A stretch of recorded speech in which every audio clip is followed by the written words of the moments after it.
We all miss Ted Lasso, and if you don't, you're a liar. Ever since the credits rolled on the final episode of Series 3, I have been trying to fill that void of a show that will make me laugh, then make me cry, then make me laugh, and feel good again about life when the episode ends. I'd say that Ted Lasso is probably the best to do that ever since Scrubs came to an end with Series 8. But while it's impossible to replace our favorite football team, I'd say that one show has come closer than the rest. And no, it's not Shrinking.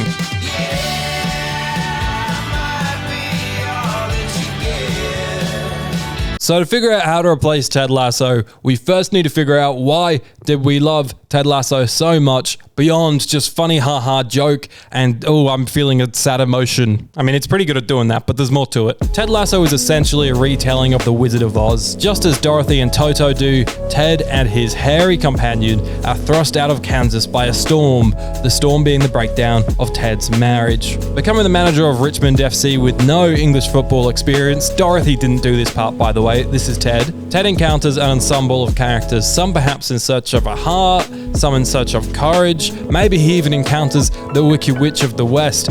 Whatever way you interpret it, it's a story of how kindness and being genuine can impact people.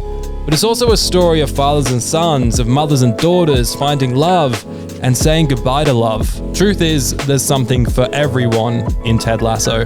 And hey, the other truth is that you should subscribe to my channel because I like to talk about film and TV, and if you're still watching this video, probably means that you do too. It makes sense. It's simple.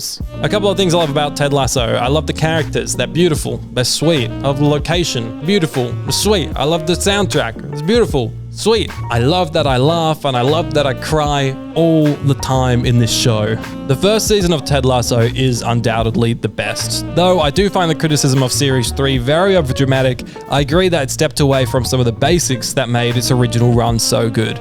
The show became overcrowded, which is a tough criticism to make. On one hand, we love when minor characters get fleshed out, but on the other, we lose sight of Ted and a few of the other characters that we first fell in love with. It's a massive balance creating an ensemble show, one that Ted Lasso struggled with in Series 3. Sometimes I just wanted to be back with Ted and the main cast, back with the characters that made me feel warm inside, or at least I wanted them to be more a part of the storylines that fleshed out the series' side characters. I really did start this by saying let's talk about why we love Ted Lasso and then just criticizing it, so that was good writing, Aidan. Let's talk about Bill Lawrence, the absolute king of making you laugh, cry, and laugh again in 20 minutes, usually with the help of an indie song at the end. The GOAT American showrunner rose to fame creating Spin City before moving on to Scrubs, where he ran that ship through 8 acclaimed series. What a show! Other than a few dated jokes, much of the comedy and drama still resonates today. If you haven't seen it, add Scrubs to this list. All 8 series, that is. If anyone ever mentions that there's a 9th, it's a myth. Bill co-created Ted Lasso alongside Ted and Beard themselves, Jason Sudeikis and Brendan Hunt, as well as Joe Kelly. The first 2 series of Ted Lasso continue Bill's signature formula, and so, to an extent, did Series 3. But it's clear that Bill was pretty hands-off with the show by that point. The scripts felt a little less tight, and sometimes the characterization a little off. The bones were still there, but there was just a bit more meat on them. By Series 3, Bill's priorities had moved on to a series that many say is Apple's best attempt at replacing the series.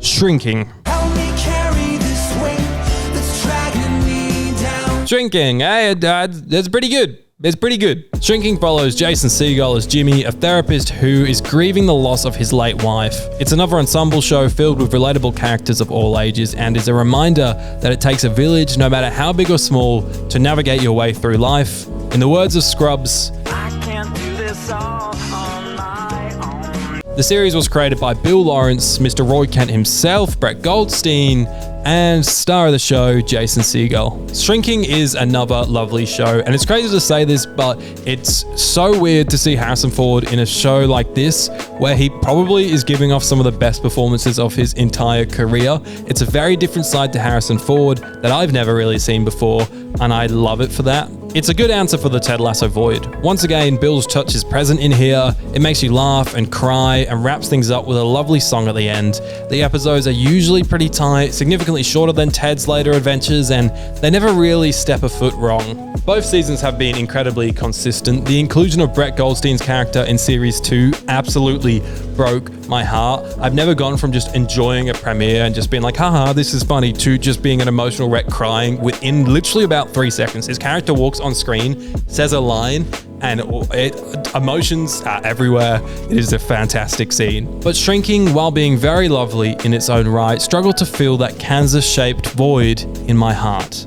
And here's why. The comedy, while it would often make me chuckle, it never had me barreling over the way I would multiple times in a Ted Lasso episode. The drama, it often feels quite contrived. People walking into stuff that they shouldn't see at a specific time, someone leaving a wallet where a specific character will be able to find it and track them down. There's just a few moments that strike me as the easy way of writing a scene. Lastly, there's something about Shrinking that just feels a little more corporate than Ted Lasso does. Don't get me wrong, Lasso is corporate as hell, but it's those characters like Nate and Higgins that balance it out a little for me. Those slightly more middle-class characters are important when you want to make a family show. And while Shrinking does attempt that, I don't think those characters and storylines ever come off anywhere near as genuine as they do in Ted. There's just something a little too squeaky clean about Shrinking at times. It just feels very Hollywood.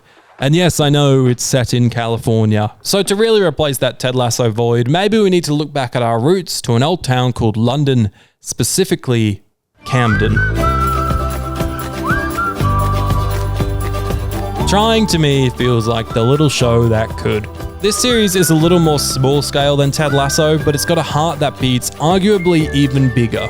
Trying was created by Andy Walton and follows middle-class couple Nikki and Jason as they try to navigate the difficult world of adoption. Now, I will say this, I see a lot of myself and my relationship in these characters, so there is a bit of a natural bias here from me. I bloody love Trying. With 4 series released so far, I jumped on this ship pretty late as a bit of a random punt on Apple. Despite zero connection to Bill Lawrence here, the series has that same formula. It can make you laugh and cry, and never in 4 seasons does it ever go over 30 minutes.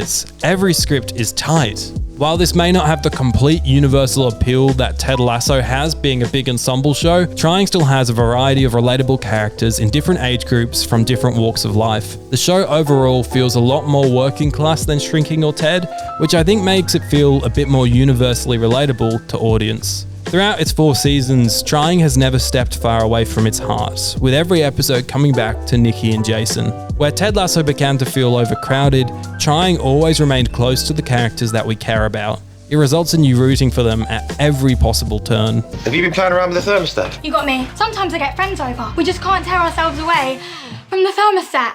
Well, it's nice that they take an interest. Now, Trying is definitely a bit more lovey-dovey than these other shows. It's very soppy, and I love a bit of sop. If I'm crying, if I'm happy crying at you every week, then that means it's good sop. It's sop from the heart. Ultimately, what I love about Trying is in the title itself. It's a show about trying, how we're all trying to get a better job, trying to have kids, adopt kids, to be a better person, or just trying to get by. And isn't that just super relatable? We all just have to keep on trying. And at the end of the day, it doesn't matter if you prefer Ted Lasso, Shrinking, or Trying, because let's face it, Apple wins either way. Thanks for watching, make sure you subscribe, and I'll see you next week.